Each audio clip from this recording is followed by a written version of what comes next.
There are 3 Newton's laws of motion, but today we will be doing first law of motion with 3 simple experiments. But before that, let's see what does the Newton's first law of motion states.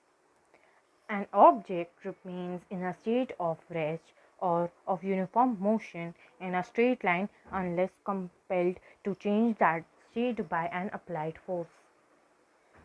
First experiment.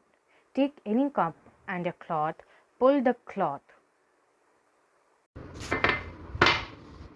So you saw that this cup did not even move or fall.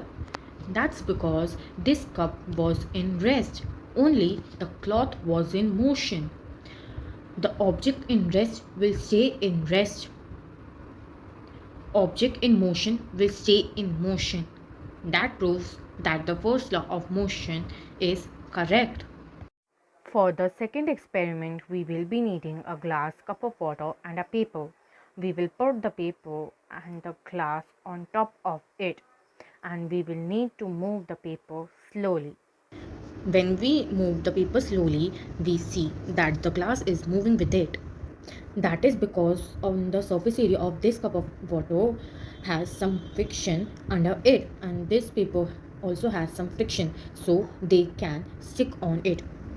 But when we put greater amount of force, you will see that the cup of water stays on rest and the paper stays in motion. That is because of first law of motion. For the third experiment, we will be needing a empty glass, paper, and a coin, and we need to place paper on it and put the coin over it. Let's see what will happen. So we will move the paper slowly. So we saw that the coin was going with the paper because the coin stays on the paper, and when force applied on the paper, that wasn't greater than the frictional force. That's why the coin moved with the paper. Hope you like it. Thank you.